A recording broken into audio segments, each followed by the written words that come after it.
Emotive, sporty, elegant. Words that were foreign to the Skoda brand a couple of decades ago, but are becoming increasingly apt as the company continues to push itself up market. This is the marque's smartest and most sophisticated car yet, the Enyaq IV Coupe. A more dynamic take on this marque's first modern-era electric vehicle, the Enyak IV SUV.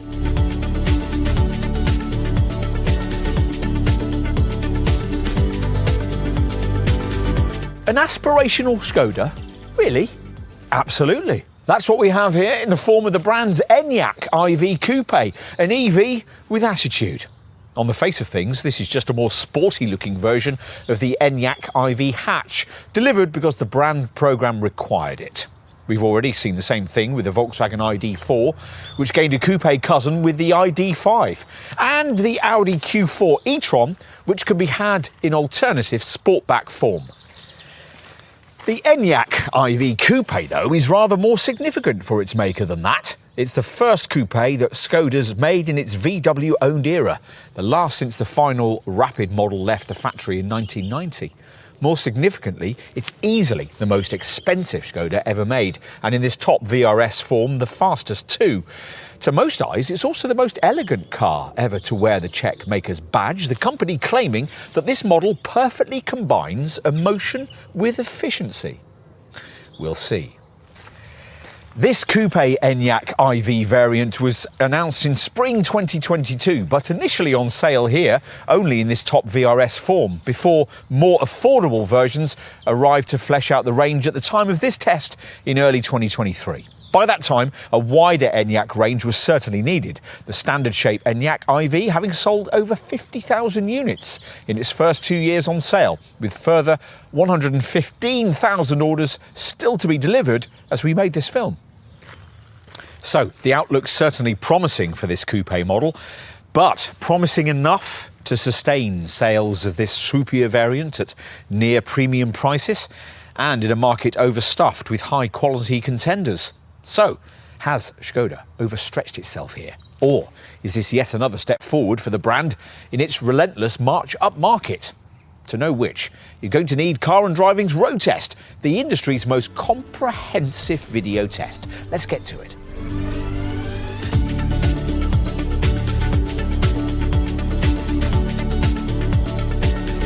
The Enyaq IV Coupe is a more mature take on what a full battery sporting mid-sized SUV ought to be. Yes, even in this bespoilered VRS form. Get comfortable, and it's all as normal as the Czech brand could make it. No galloping graphics, no melody of bings and bongs, just an image of the car on the instrument screen ahead, together with battery charge and range, which changes to a digital speedo when you put your foot on the brake. There's a starter button on the steering column, but you don't really need it because sensors in the seat register your presence, allowing you to push the little drive selector down into D, at which point, to the accompaniment of a deep chime, the electronic parking brake automatically disengages as you ease away. It's a long time since Skoda's built a coupe, but when the brand did so in the past, it always went about it somewhat differently. So it is here. It's very difficult to get an EV weighing 2.2 tonnes to drive in a sporty fashion, and the Czech maker hasn't gone to much effort to try and make this one do so here. Yes, most Enyaq IV coupes come with the Sport chassis we're trying today, lowered 15mm at the front and 10mm at the rear. And the centre of gravity with this coupe body style is slightly lower than it is with the ordinary version of this car. But none of this is enough to much change the measured, unflustered drive demeanour that exemplifies the entire Enyaq model line. Pretty much everything about the way this car drives is geared to lowering the heartbeat rather than raising it, which you might find a touch disappointing if you've stretched to this top VRS version, expecting it to be an engaging sequel to a previous line of very creditable Skoda VRS badged hot hatches. Yes, this top model does turn into corners with a touch more bite, but basically all the badging designates is that this is nothing more than just a slightly faster Enyak. By slightly faster, with this VRS we mean 299 PS, a handsome 460 Newton meters slug of torque, and 0 to 62 miles an hour in 6.3 seconds from a twin motor all-wheel drive powertrain using the 77 kilowatt hour battery that all Enyaq IV coupes share. Maximum speed rises to 111 miles an hour, up from the usual Enyaq IV figure of 99. We think though that most would be equally happy with the slightly more affordable 80X Sportline Plus model, which uses exactly the same mechanicals but with a slightly lower 265 PS combined output from its twin electric motors. That variant's only 0.3 of a second slower to 62 miles an hour and has only 35 Newton meters less pulling power. You don't have to have twin electric motors with your Enyaq IV Coupe, and if you've decided you don't need them and that a single motor rear-driven version of this car will suffice, then you'll be pointed to the two IV80 models, which use a 204 PS motor on the back axle, generating 310 Newton meters of torque, sufficient to propel the car to 62 miles an hour in 8.2 seconds. As with all Enyaq IV coupes, these slightly more sensibly priced variants provide a drive mode selection system that'll alter throttle feel, steering feedback and climate system settings via a choice of eco, comfort and sport modes. Plus, there's an individual menu which allows you to select your own parameters. This top VRS version adds an extra traction mode, and if you've paid extra for the pricey Max package, that'll give you DCC or dynamic chassis control, adaptive damping, then the various modes will alter ride quality too. We've got DCC fitted here, a system you can control via a natty screen slider in the individual section of the drive mode selection system. But we think you'd be fine without it because ride quality with the standard springs, something heavy EVs in this class usually struggle with, is actually very good here, certainly better in our estimation than is the case with the equivalent Audi Q4 Sportback e-tron and Volkswagen ID.4 versions of this same design. There's a suppleness over poor surfaces and speed humps that's unbettered in this class, and it's complemented by superb standards of refinement. Yes, all EVs are quiet, but all the underbonnet hush usually does is emphasise things like wind noise and tyre roar. There's little of that here, and if you were to add into the mix the optional semi-autonomous driving aids that come as part of the travel assist pack, you'd get yourself a very comfortable long-distance cruiser indeed. Long distances in an EV, well, that's all pretty relative, isn't it, at the moment, as battery technology struggles to keep up with consumer demand for electric cars that can be used just like combustion engine ones. As we'll tell you in more detail in our cost section, this Skoda does pretty well here. The base spec rear-driven model's best possible 339 mile range reading betters its Q4 and ID.5 cousins by 11 miles, and is bettered in class only by base Polestar 2.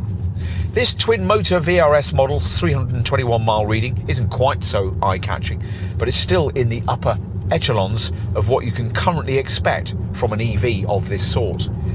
In our time testing this particular Enyaq IV Coupe, we've been reasonably impressed by how close the car's been able to get to its official figure, though in order to regularly crest the 270 mile barrier between charges, you'll need to be spending quite a lot of time in town or with a notably restrained right foot.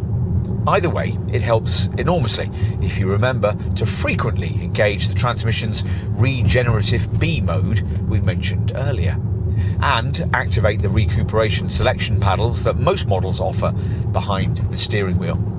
As with any EV, the range figures just quoted would rise if you predominantly used your Enyaq IV Coupe for urban driving. As we suggested earlier, suburbia, not Silverstone, is this Skoda's natural habitat, and you're not encouraged to use the throttle much in this car anyway. You have to get beyond a nasty click point if you go much beyond a 3/4 level of pedal travel. If you happen to have chosen a rear-driven Enyaq IV Coupe, it's in suburbia that you'll particularly appreciate the advantages that in this form this Skoda gains from having its powertrain, the electric motor and its associated single-speed auto gearbox mounted on the back axle. This frees up the front wheels completely for steering duties, which is why the turning circle is a London taxi-like 9.6 metres, better even than the brand's very first EV, the tiny Citigo e-IV city car. Even this dual-motor Enyaq IV model's 10.5 metre turning circle is only a fraction wider than that little Citigo, and as a result, all versions of this car feel superbly manoeuvrable for a crossover nearly 4.7 metres in length, allow you to jink through traffic hold-ups and dart into spaces. As with other electric vehicles, this one's town travel is also characterised by its need to constantly emit a strange E sound intended to warn pedestrians of its intending approach. You wonder though why it's necessary for this feature to sound so otherworldly. Other brands use film composers to create more pleasant melodies. The rear-driven format also benefits this Skoda beyond the city limits, allowing a near 50-50 virtually perfect weight distribution, which, together with a low centre of gravity provided by the central battery pack placement, helps disguise those extra battery kilos. Traction through the turns with all models is excellent, though there's a touch more body roll than you'd get with the alternative Volkswagen and Audi versions of this VW Group design. Given the kind of car this is, that's not really an issue, but we do wish Skoda would do something about this model's rather anaesthetised level of steering feedback, which we criticised with the ordinary Enyak, and which unfortunately hasn't been altered with this Coupe version. As part of the pricey extra cost Max package we mentioned earlier, a progressive steering setup is offered, which uses a variable steering rack and pinion gearing to give more direct responses to larger steering angles. But direct responses still aren't the same as feelsome ones. Not that typical customers for this car will care very much, and if they did, they'd probably be better off buying something else. This Enyaq IV Coupe, even in this VRS form, will suit EV folk with more relaxed driving habits. They'll also like the way that this EV is forward-thinking without being rather irritatingly futuristic, which, as we observed with the standard Enyaq IV, is a hard trick to pull off. But Skoda has once again managed it here.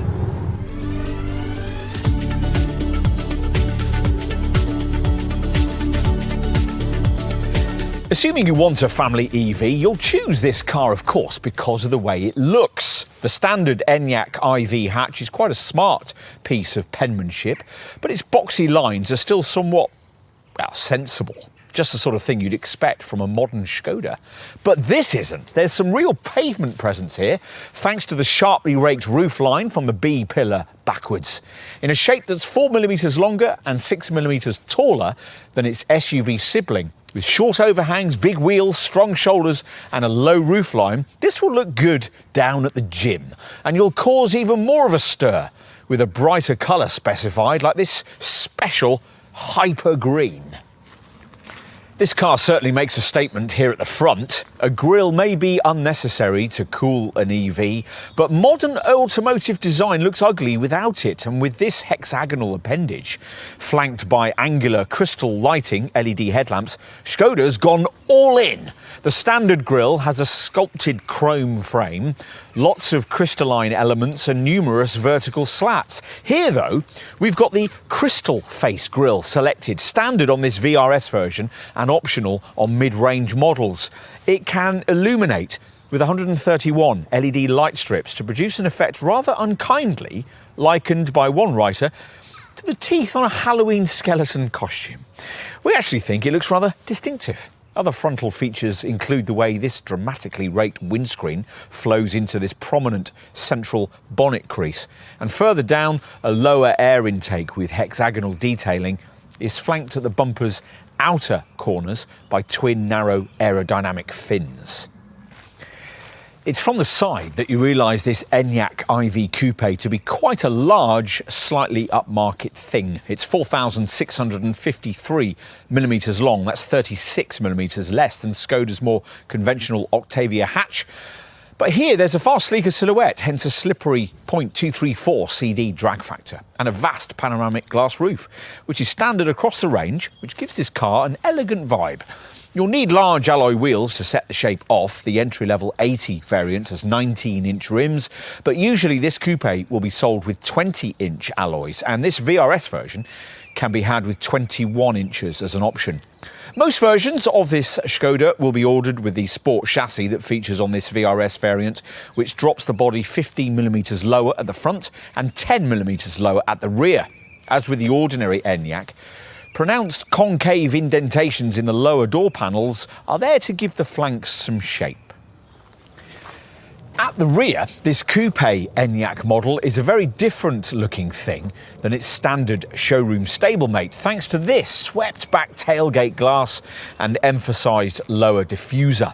The slim LED tail lamps are linked by Skoda block lettering, and this VRS variant is marked out by a full width, lower red reflective strip. We're also particularly pleased to see that a rear wiper's been fitted here, something that quite a few of this Skoda's similarly shaped rivals do without.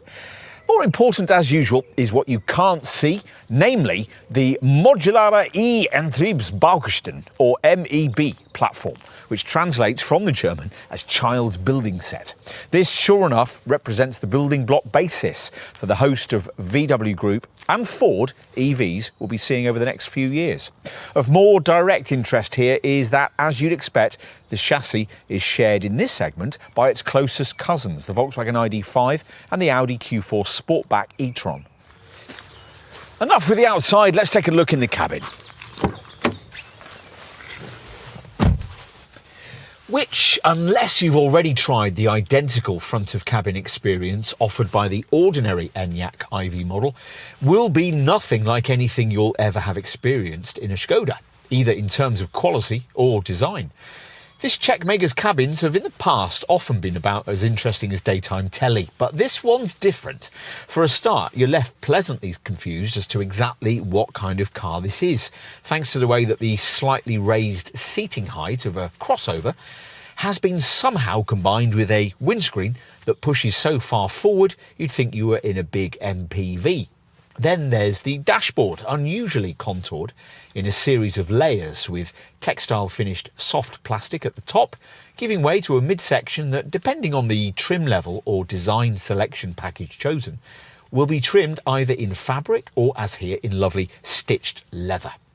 Just below, as a finishing touch, there's a shiny chrome-edged trim panel that curves around the fascia and can illuminate with ambient lighting. It's all really very upmarket, yet combustion engine converts will feel instantly at home with none of the rather weird and futuristic trimming and design flourishes found in this segment with cars like Ford's Mustang Mach-E, or indeed that closely related Volkswagen ID.4 model we just mentioned.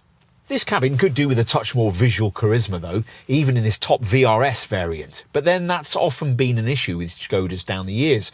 At least the Czech brand has had its own say in the inevitable use of fitments required from the VW Group parts bin, in place of the infuriating unilluminated sliders you get on that rival Volkswagen ID.4, there's an always-on climate bar on the centre screen. And that VW's awful touch-sensitive steering wheel button panels have been ignored too, in favour of proper buttons next to these smart knurled silver barrels that look rather nicer than they feel to touch. Otherwise, once you've worked out that the start button's hidden on the steering column and that the transmission is marshalled by this tiny button between the seats, your first impressions of this cabin are going to be centred around its screen technology. The Enyaq ignores the current trend for portrait centre displays, but this 13-inch landscape-orientated monitor is still fashionably big. Nor, thankfully, has Skoda been tempted to follow the Tesla trend for mounting driving instruments onto it. These sitting instead in a conventionally binnacled colour screen you view through the steering wheel. We'll start with that. It's clear and simple, if rather small. Rivals deliver instrument displays twice the size of the little 5.3-inch monitor provided here. And once you're ready to get underway, the initial Enyaq car graphic gives way to a digital speedo with time, temperature and speed limit displays at the top of the screen, and battery and range readouts at the bottom. Gear selection intrudes from the right when you need to see it, while this button on the right wheel spoke extends out a section from the left that can show cruise control and drive assistance graphics. As is the norm these days, that large accompanying central touchscreen has inhaled most of the secondary controls, though up to 8 physical buttons are provided for in the mid part of the centre stack. One of them, badged Climber, offers quick access into ventilation functions that on the move might otherwise be awkward to quickly find on the monitor above. This is also one of those screens you don't actually always have to touch. Just hovering your finger near what you want is often enough to activate the feature required. Like most modern infotainment monitors, this one's capacity for over-the-air updates will allow the brand to continually improve it, and as usual with displays of this sort, your home screen can either be split between several key functions or be composed of rows of little icons like a smartphone. There are, of course, all the usual navigation, DAB radio and Bluetooth features displayed with super sharp graphics, plus Apple CarPlay and Android Auto wireless smartphone mirroring, accessible through Skoda SmartLink. The voice control setup, which can converse in up to 15 different languages, works quite well too, allowing you to do things like adjust the temperature, play your favourite song, make or receive a call, or give directions, though annoyingly it still can't adjust drive modes. Otherwise, pretty much anything else you might want is accessible once you wake the system up with the words, "OK Laura." We referenced cabin quality earlier. To us, the materials seem nicer and classier than those you'd find in a pricier Volkswagen ID.4, and you'd have to spend quite a lot on up-speccing an Audi Q4 Sportback e-tron to make that car's cabin feel nicer than this one too. Everything certainly seems to have been well screwed together by the Czech Mladá Boleslav factory, the only plant outside Germany permitted to produce a Volkswagen Group EV model. The seats are also as good as they look, generously proportioned and supportive with standard lumbar adjustment. There are some lovely touches too, like the preset Skoda Summer, Winter, Ocean, Race and individual settings for the background lighting, and the smart section of the Climber ventilation system, which gives you useful presets for warming and cooling functions like warm my feet, warm my hands and cool my feet. Not everything's perfect, of course. Frontward visibility can sometimes be compromised by these long, shallow-angled front A-pillars, and the wide rear C-pillars don't do much for your over-the-shoulder view either. So it's just as well that parking sensors and a rear-view camera are standard across the range. If your chosen Enyaq IV Coupe has the Parking Package Plus option fitted, an auto system that'll steer the car into spaces, it'll also come with the brand's useful Trained Park Assistant feature that enables you to save parking manoeuvres for the places you visit regularly. What about cabin storage space? Well, you'd think this vast dashboard could swallow just about anything, but apparently not, because opening the glove box reveals a pull-out compartment halved in size for reasons Skoda's designers haven't troubled us with. Compensation comes not only with deep carpeted door bins, but also the vast open 11.4 litre area below the lower centre console, which includes twin USB ports, unfortunately only of the USB-C sort, so you have to have this rather unsightly USB-A converter lead, and space for the extra cost phone charging mat, which ought not to be optional in a car of this price. Just behind this area lies a couple of cup holders, though take the central divider out and this becomes another compartment. Another narrow cubby runs alongside the drive selector, and there are coin slots by the electronic handbrake switch. You also get this big 6.2 litre stowage box between the seats, capped with a height adjustable ratcheting stitched lid and incorporating a pull-out tray, an illuminated interior, an elasticated side wall strap and a lower removable lidded box. Plus there's a ticket clip in the driver's sun visor and another on the A-pillar. That last item is trumpeted as one of Skoda's simply clever features, most of which, to be honest, aren't very remarkable and many of which are optional. And being simply clever doesn't apparently extend to providing something as basic as an overhead compartment in which to put your sunglasses, or drawers beneath the front seats. It does, though, get you something you'd otherwise only find on a Rolls-Royce. An umbrella concealed within the driver's door, only evident when you open the door. Now let's head rearwards and check out what's in store for those on the back seat. Does the coupe roofline mean headroom compromises for those in the rear?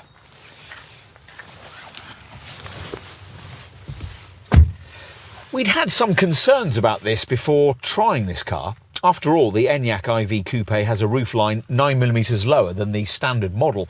Plus, with this body shape, you also have to have this vast panoramic glass roof, which further eats into headspace. As it turns out, though, unless you're particularly tall, you shouldn't have too much of a problem. And as in an ordinary Enyaq IV, you'll find legroom that's difficult to better in the segment. This is also a wider cabin than you might expect a mid-sized SUV to be able to provide, and with no central transmission tunnel to obstruct things, 3 adults could actually fit reasonably easily into the back of this car.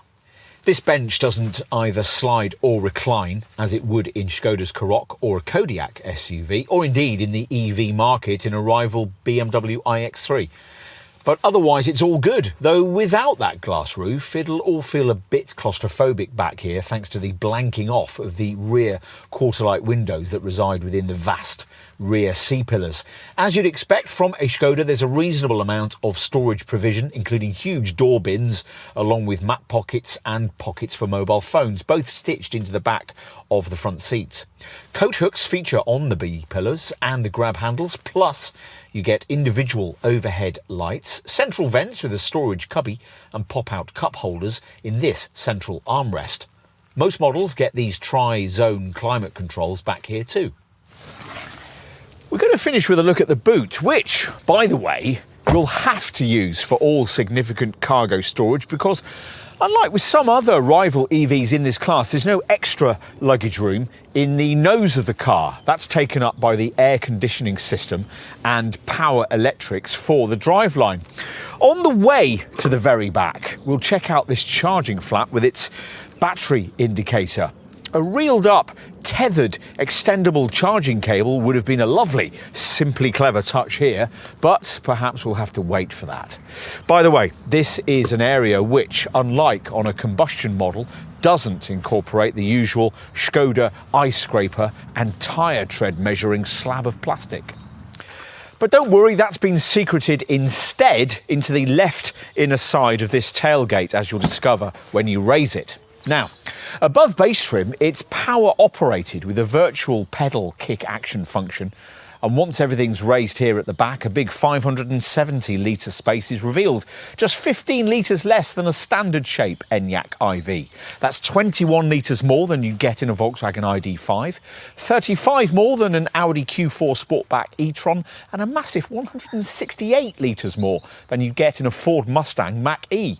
It's also 49 litres bigger than the trunk of the kind of Skoda Karoq many Enyaq customers might otherwise have chosen. Despite the presence of an electric motor down under the floor here, which eliminates the possibility of having the usual fully sized underfloor central storage area, or of course, any sort of spare wheel. You do, though, get this deep, narrow well beneath the cargo base's leading edge into which the charging leads can just about be stored. But that can be annoying when you need to get to those cables and the boot's full of luggage, hence our irritation that there's no stowage area beneath the bonnet.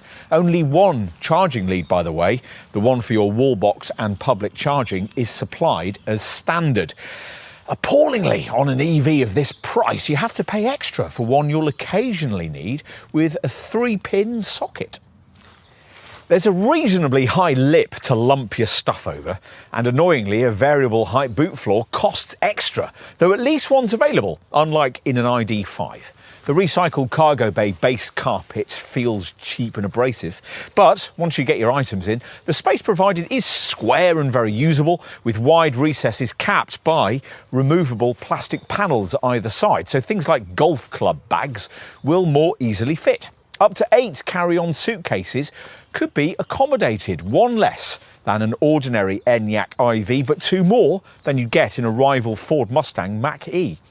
On the right side of the load area, there are 2 of the most solid-feeling fold-out bag hooks you'll ever find, plus a 12-volt socket. There are also 6 floor tie-down points and a bright left-hand LED light. The rear bench doesn't split flexibly 40-20-40 like it does in, say, a rival Tesla Model Y or that BMW iX3 we mentioned earlier, but Skoda does at least provide a ski hatch so that longer items can be poked through into the cabin. Annoyingly, what you don't get, unless you pay extra, are catches to release the rear seat backs, so flattening the rear bench is more of a faff than it should be. Once the rear bench is retracted, there's up to 1,610 litres of capacity loaded to roof height, 100 litres less than in an ordinary Enyaq IV. You'd have trouble, though, sliding heavy items all the way to the back because the cargo base is heavily stepped. There's no fold-flat front passenger seat option that would enable you to carry longer items like surfboards, so these will need to go on the roof, which, equipped with the appropriate cross rails, can take up to 75 kilograms of load.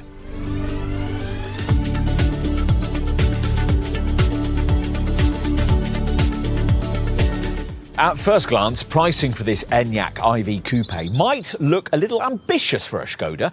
Unlike the standard Enyaq IV, only the larger 77 kilowatt-hour battery size is offered here, so the price starting point is obviously higher for this coupe, around £45,000 at the time of this test in early 2023. That gets you the least expensive IV80 rear-driven 204 PS variant, with another £5,000 getting you the same drivetrain but more dynamic-looking Sportline Plus trim.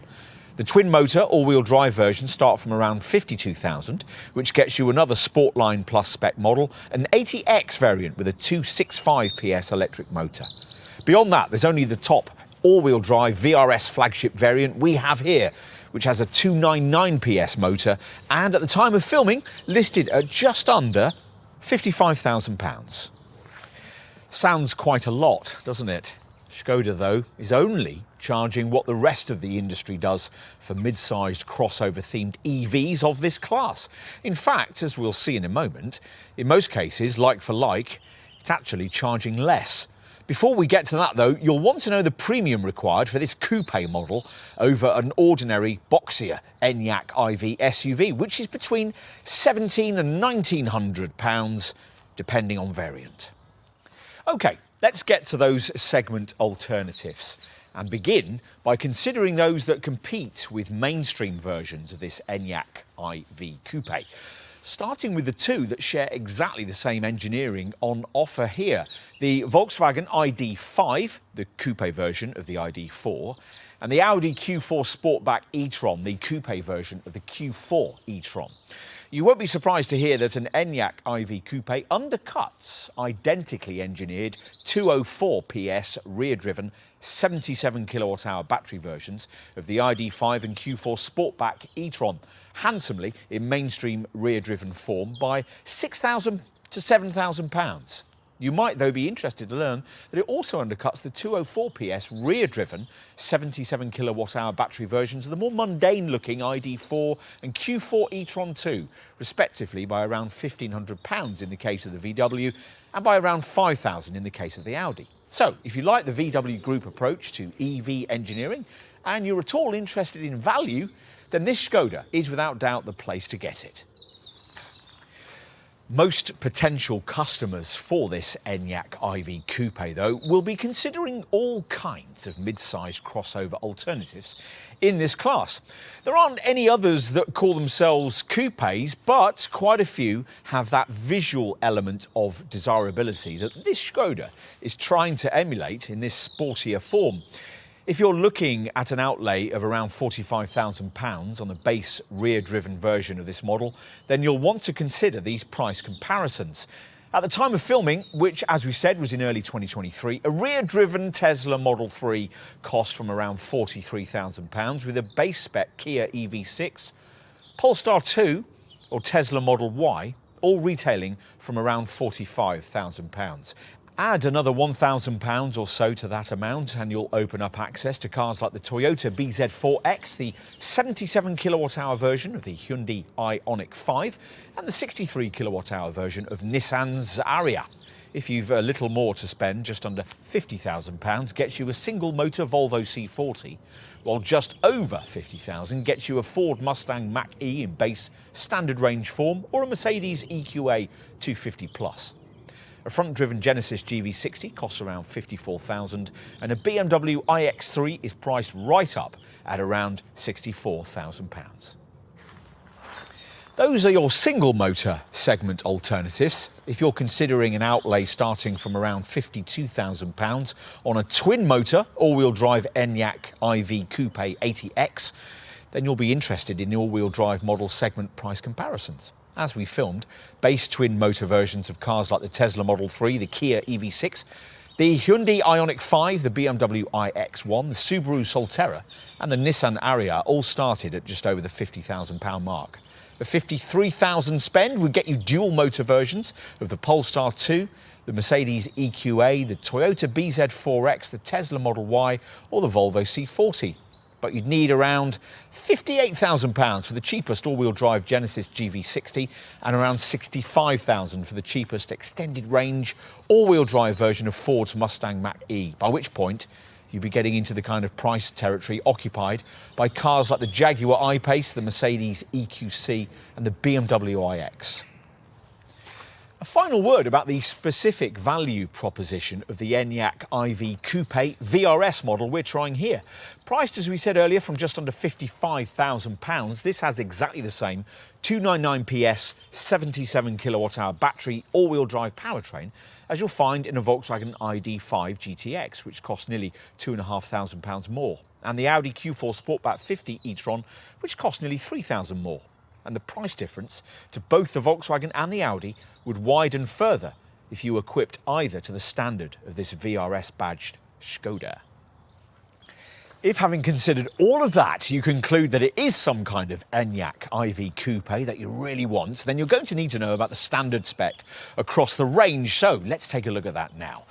All Enyaq IV Coupes come as standard with a desirable panoramic glass roof, but otherwise the spec tally is much as it would be with the ordinary Enyaq IV, which means that even the most basic version of this car comes with full LED headlamps, LED tail lights, auto headlamps and wipers, rear parking sensors and power folding mirrors.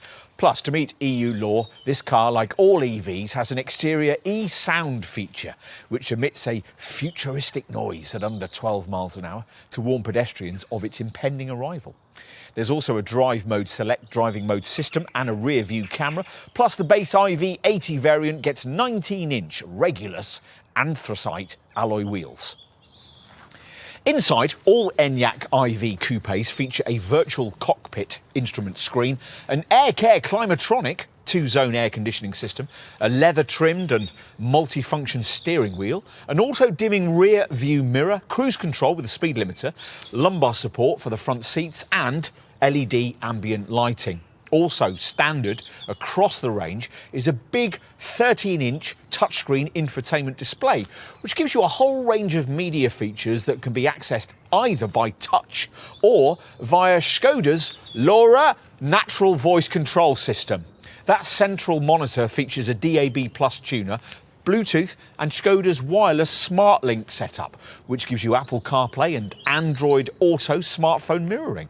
The base spec model comes with its own rather Spartan loft level of cabin trim, but even that does include fabric and artificial leather upholstery and a front centre armrest. Plus, of course, across the range there's an app. There's always an app, isn't there? This one's called the Skoda Connect, and as usual with an EV, it's of the sort that can preheat or even cool the car and set charging times. Plus, the app helps you find and use over 150,000 public charge points and works with a single charging card you can use right across Europe, which includes access to Ionity's high-speed charging stations along major highways.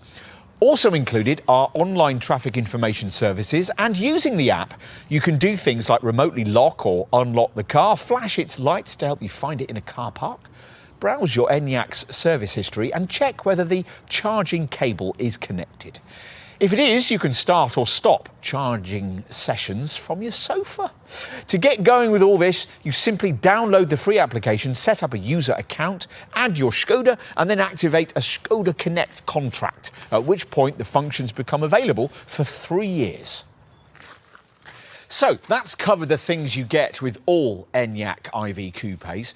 Most customers for this Skoda, though, as we said earlier, are going to want to go further, at least as far as one of the mid-range Sportline Plus models, which come in either 204 PS rear-driven guise or 265 PS all-wheel drive form. This trim level gets you a more dynamic exterior look, courtesy of 20-inch Vega anthracite metallic alloy wheels, sports bumpers, black exterior styling and intelligent matrix beam headlights. Keyless entry, acoustic side windows and rear privacy glass also come included at this level, along with brake regeneration steering wheel paddles and adaptive cruise control. Inside, at Sportline Plus level, there's carbon effect decor, front sports seats and upholstery in an Alcantara micro suede and leather combination that also features on the dash. There are also aluminium look pedal covers, a special 3-spoke sports steering wheel, heated front seats, tri-zone climate control, a wireless charging mat and rear side window blinds. Finally, there's the all-wheel drive only VRS variant we have here with its powerful 299 PS output. This top performance model replicates most of the elements of Sportline Plus spec, but has a look set apart by unique 20-inch Taurus alloy wheels, a lower body height, a full-width rear reflector strip and a bespoke body styling kit. Plus, the drive mode select system has an additional traction driving mode profile. This VRS also benefits from the inclusion of a signature Enyaq IV feature that's an option on other versions of this car, the unique crystal face front grille, which illuminates this appendage with 131 LED light strips. You'll either like that look or really hate it. Inside an Enyaq IV Coupe VRS, there's a choice of either VRS Suite or VRS Lounge trimming packages, the former with full black perforated leather and the latter offering a combination of leather and microfiber upholstery. Enough with standard spec across the range, let's move on to options. Now, if you haven't stretched to this top VRS level of trim, the first thing you're going to need to decide upon with your chosen Enyaq IV Coupe is whether to upgrade to one of the optional trim packages. Most customers choose one of these. There are 3 options. For £1,200 more, there's the Lounge package, which is characterised by a suede-like microfiber cabin finish with matching stitching and fabric door inserts. If you want a more luxurious leather vibe, you'll be directed to the Suite package, which is £1,380 more, which gives you leather upholstery with stitching and piping in cognac brown, with piano black decor and artificial leather door inserts.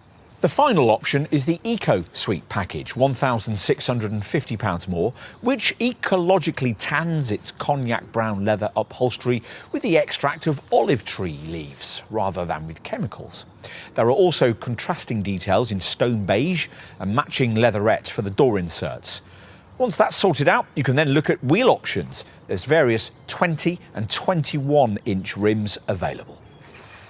Beyond that, most of the options are bundled together in extra cost packs. If you're buying the base 80 model at the foot of the range, want more kit but don't particularly need the sportier look of the pricier variants, then spending just under £3,000 more on Skoda's so-called Clever package will get you just that. Basically, all the key features we briefed you on with Sportline Plus trim without any of the sporty exterior and interior trimming. If you're choosing that base 80 spec, you'll also be offered a pricey Plus package, which gives you, well, quite a lot, actually. A powered tailgate with kick activation, LED matrix beam headlights, LED tail lamps, headlamp washers, a power adjustable driver's seat with memory functions and power adjustable lumbar support. Stretching to that Plus package also gets you a range of Skoda Assisted Drive Package Plus elements. Basically a portfolio of camera tech that includes emergency assist, lane assist plus with narrow lane assist, and urban evasive steering support, plus the semi-autonomous drive tech included in the brand's travel assist system. More on all that when we get on to safety. As you'd expect, though, the real niceties when it comes to options can only be had if you avoid base trim.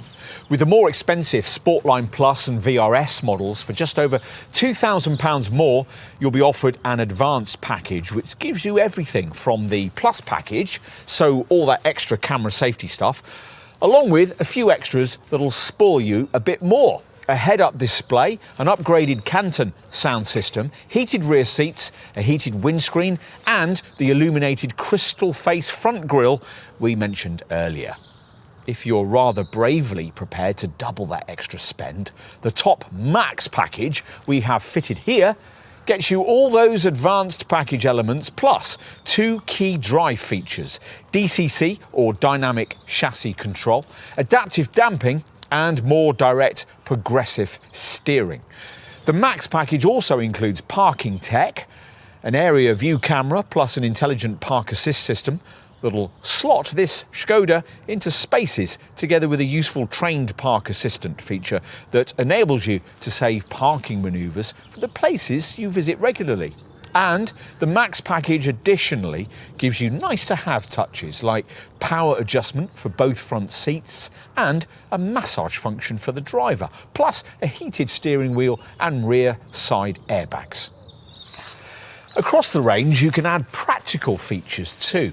We'd want the Transport package, which gives you an adjustable height variable boot floor, cargo sidewall, rear seat backrest release catches, and a net program in the boot. You could also pay extra for all-weather floor mats, a charging cable bag, mud flaps, protective door sill foils, a protective covering for the leading edge of the boot lip, and smart holders to which you can attach phones or tablets.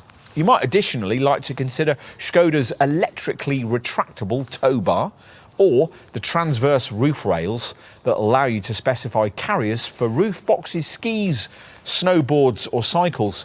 Annoyingly though, Skoda wants £680 extra for the universal 32 amp or 230 volt charging cable you'll need for use with domestic sockets.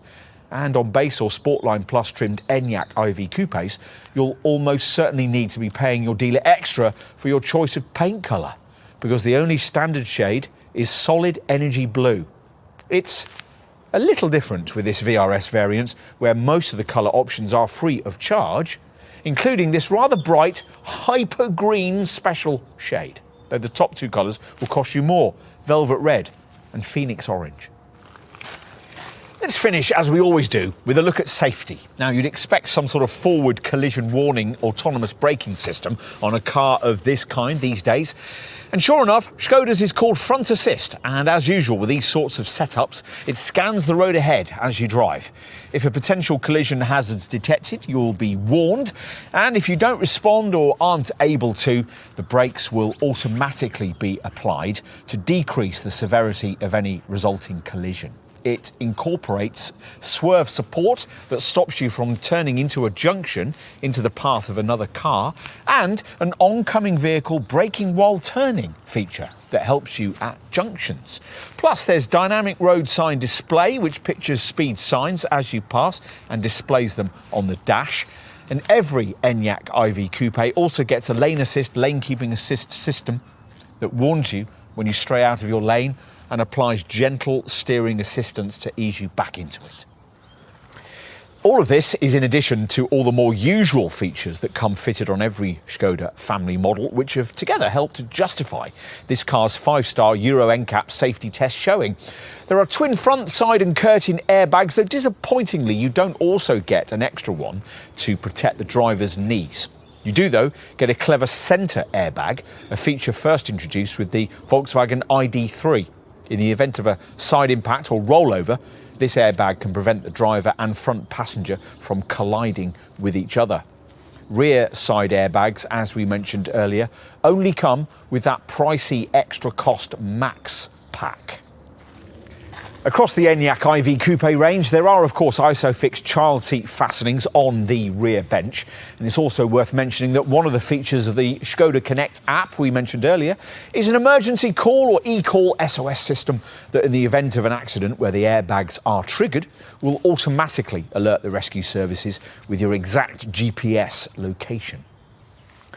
Other conventional safety features include the normal ESC stability control and ASR traction control systems, plus an ABS braking system further assisted by CBC or cornering brake control through the bends. Plus an HBA hydraulic braking assistant which helps reduce stopping time when you really slam on all the anchors in an emergency.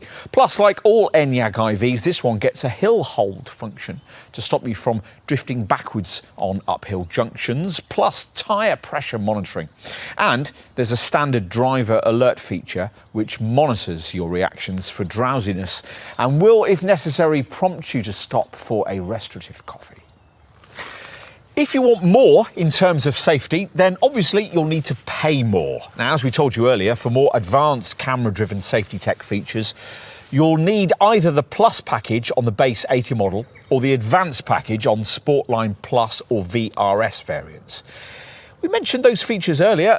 Emergency assist, a setup which can take over driving duties completely should you become incapacitated, steering the car to the side of the road and bringing it to a safe and gradual stop. Lane Assist Plus, which tracks road markings to help you steer through awkward traffic sections, emergency coned lanes for instance, and Urban Evasive Steering Support, which assists you in sudden low-speed steering manoeuvres in panic situations.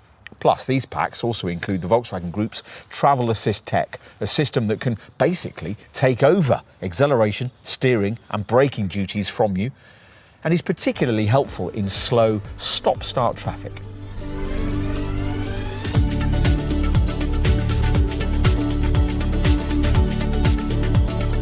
We've not been especially impressed with the driving range figures delivered by this Skoda's identically engineered close VW Group cousins in this segment, the Volkswagen ID.4 and the Audi Q4 Sportback e-tron.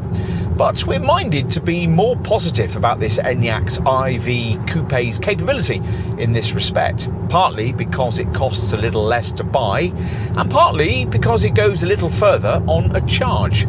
We'll give you the WLTP rated mileage figures, 339 or 332 miles for the rear-driven version, depending on your choice of either base spec or bigger-wheeled Sportline Plus trim. The all-wheel drive version manages 317 miles in 80X form or 321 miles in this sporty VRS guise.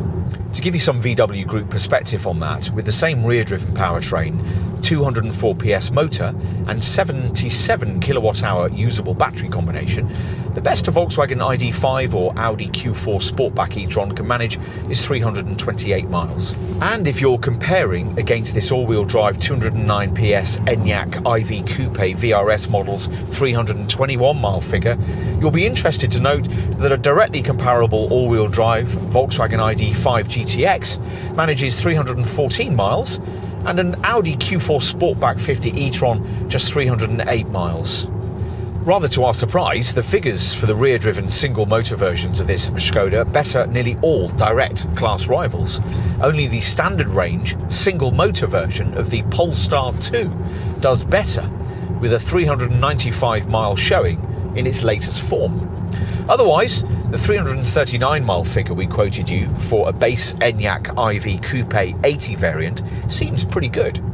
Looking at the best possible mileage readings from non-VW Group base spec single motor rivals, the Kia EV6 gets closest with 328 miles. The Toyota BZ4X manages 317. The 77 kilowatt-hour version of the Hyundai Ioniq 5 is 315, and the rear-driven Tesla Model 3 is 305 miles. A base Ford Mustang Mach-E can only go 273 miles. A rear-driven Tesla Model Y manages 267, and a 63 kilowatt-hour Nissan Ariya just 223 miles.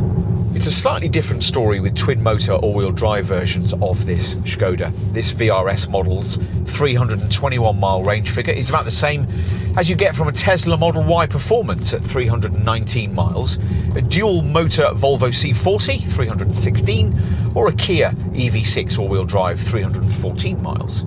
But this all-wheel drive Skoda's showing is easily bettered by the Tesla Model 3 Performance at 340 miles, the extended range all-wheel drive version of the Ford Mustang Mach-E, 341 miles, and the dual-motor all-wheel drive Polestar 2, 368 miles. Other non-VW Group all-wheel drive contenders in this segment, though, have a mileage figure between charges beginning with a 2, so this Czech brand's mileage range showing can still be classed as very creditable. Of course, if you'll merely be using this Skoda as a second car for mainly suburban duties, the total range figure it ultimately delivers might not hugely matter. After all, the Society of Motor Manufacturers and Traders tell us that 94% of UK journeys are of less than 24 miles, though you'll need to bear in mind that, as with all EVs, the quoted range figure here could drop considerably in winter weather or over long motorway journeys. Whatever the range figure of the Enyaq IV Coupe model you select, it will, as ever on an EV, be heavily influenced by things like extreme temperatures, gradients and the amount of weight being carried. But of course, the major contributory factor will be driving style. You'll need to select the car's B regenerative braking setting, provided by the gear selector. With this engaged, the electric motor functions as a generator and feeds power back into the battery, and you'll experience stronger off-throttle retardation. You'll also need to frequently select the Drive Mode Select system's most frugal Eco setting and activate the car's Eco Assist automatic recuperation assistant via the centre screen. Eco Assist uses navigation data, traffic sign recognition and the car's sensors, radars and cameras to support an economical driving style with the aid of instructions on the instrument screen. These take the form of either symbols for an approaching event, like a speed limit or a crossing, or a little foot on pedal icon which prompts you to come off the accelerator. If you don't use the Eco mode, the B setting and Eco Assist regularly, you'll find that this car's range figure will drop quite a bit, but all EVs rely on the driver to use provided efficiency tools if they're to reach the claimed range mileages. We've been averaging about 280 to 290 miles of range from this VRS model on this test, which we'd suggest will probably be pretty typical, though in one instance with brisk driving and the heater going, that dropped down to around 260 miles. The Czech maker claims an efficiency consumption of 4 miles per kilowatt, but we've got down as low as 2.8 miles per kilowatt hour at times during this test, averaging about 3.4 miles per kilowatt hour. A data section on the centre screen will enable you to keep up with your miles per kilowatt consumption in terms of since start, long term and since charge scenarios. In all circumstances, the car does at least do its best to help you out a bit. In really cold weather, you can in theory improve the quoted figures, or at least preserve them, by specifying the optional energy efficient heat pump that Skoda wants to charge you over £1,000 more for, but which several other brands in this segment include as standard. This is supposed to save up to 4 kilowatt hours per 62 miles driven, which means that in the winter, a heat pump equipped Enyaq IV Coupe would travel up to 30% further on every full charge, in theory. We reckon you'd only really make that investment back in increased mileage if you lived in an outlying area with regularly cold winters. What about the charging regime? Has charge been mastered here? Well, certainly Skoda's getting more of a handle on it. When we first tested the standard Enyaq IV back in 2020, we were dismayed to find that some base variants could only charge at up to 50 kilowatts, a very feeble speed indeed. There's fortunately none of that nonsense here. All Enyaq IV coupes can charge at up to 135 kilowatts, which means that owners will be able to use the new generation of ultra-fast public chargers. These can't come soon enough for our market, updating a UK charging network that one Mercedes executive recently dismissed as a cowboy outfit, something you'll identify with if you live outside this country's major population centres. Skoda's done its best to help by providing its EV owners with a Skoda Connect app that helps you find and use over 150,000 public charge points. At a DC 100 kilowatt charging station, it'll take no more than around 29 minutes to recharge a rear-driven Enyaq IV Coupe with enough direct current to replenish the battery from 10 to 80%. It'll be 36 minutes for an all-wheel drive model. Back at home, an AC one-phase 7.2 kilowatt garage wall box would replenish any Enyaq IV Coupe from 0 to full in about 13 hours. You can almost halve that time if your property or business can support a gutsier AC3 11 kilowatt charger. At the other extreme, think in terms of needing to double the 7.2 kilowatt garage wall box charging times we've just quoted if you merely connect to a conventional 3-pin domestic socket. Remember also that your home's cheap off-peak electricity allowance is likely to be for no more than around 6 hours, so it'll be important to use the Skoda Connect app's Smart Schedules feature, which enables you to program charging to take advantage of lower rate tariffs. This also allows you to preheat or pre-cool the cabin so that you don't have to waste energy with the climate fan once you get underway. Obviously, you can also set charging times from the cabin's centre screen, and on that display, add your most local charging locations as well. The charging socket is located on the driver's side rear wing, and a charging screen is accessed in the vehicle section of the centre dash display. There, a locations tab points you to your nearest charging station. Or there's a data section that offers selectable since start, long term, and since charge sections, each briefing you on mileage, journey time and average speed, plus energy consumption and current consumption in miles per kilowatt hour. What else? Well, you won't only be saving money on energy costs. Driving into congestion charge zones will be free until 2025, and you should also make savings in road tax. More significantly, as with any EV, your company benefit in kind tax rating will be pitched at 2%, which of course is massively less than you'd pay for a similarly sized and powered combustion engine model.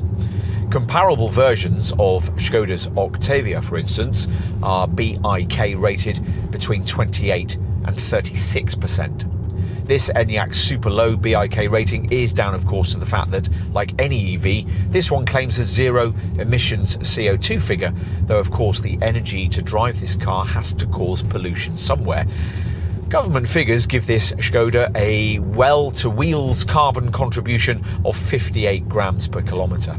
Either way, this Skoda is some way from being completely green. Residual values look promising. The standard Enyaq IV holds on to between 57 to 61% of its original value after 3 years and 36,000 miles, and we'd expect this coupe version to slightly improve on that. You might be a bit shocked by the insurance groupings here if you're moving over from a combustion model. Insurance groupings are high with any EV, mainly because brokers worry about the increased cost of accident repair with electric vehicles and the possible need to replace the entire drive system battery if you were to be involved in a collision. Still, this Skoda is a lot more affordable to insure than most of its segment rivals. A base rear-driven Enyaq IV Coupe 80 is rated at Group 27E. For an Enyaq IV Coupe Sportline Plus, it's Group 29E in rear-driven form or 33E in all-wheel drive guise.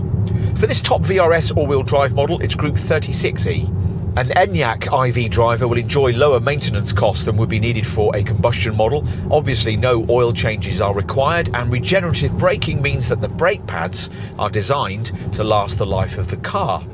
There's a fixed servicing schedule with a basic inspection after 2 years, unlimited mileage, and subsequent services every year or 18,750 miles. Skoda says that its aim is to make sure that the battery pack lasts as long as the car too, and sure enough, that battery pack is warranted to have at least 70% of its usable capacity after 8 years or 100,000 miles. There's the usual unremarkable 3-year or 60,000 mile Skoda warranty. Only the third year has a mileage limitation. And there's a 12-year body protection guarantee, a 3-year paint warranty, and 3 years of Skoda assistance, which includes European breakdown cover.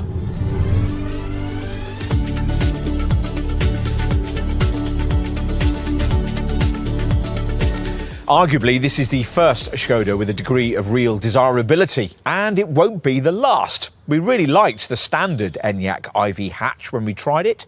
All the car was lacking was a bit of visual pizzazz, a bit of want factor, which this Enyaq IV Coupe delivers with aplomb. It's an EV with a confident sense of style from a brand clearly growing in confidence by the year. There are, of course, as with any EV, lots of sensible reasons why you might want this car, but the value proposition is what's most likely to catch your eye when the sums are added up. In this segment, more lifestyle-orientated coupe-styled versions of cars like this usually cost significantly more than their boxier standard SUV body shape showroom stablemates. But the Enyaq IV Coupe's price premium over the standard Enyaq IV body shape isn't huge.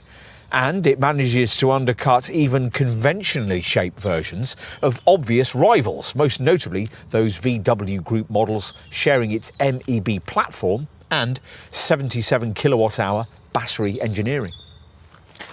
Not everything's ideal, of course. Other rivals give you more options when it comes to things like drive modes and controlling brake energy regeneration. And this Skoda isn't really that engaging to drive, even in this supposedly sporty top VRS form, where the required outlay can get you some seriously premium-feeling alternatives. But it feels a very complete product, and for us, a significantly more tempting one than its pricier Volkswagen ID.4 and Audi Q4 Sportback e-tron VW Group stablemates. Style at a saving then. That makes sense to us.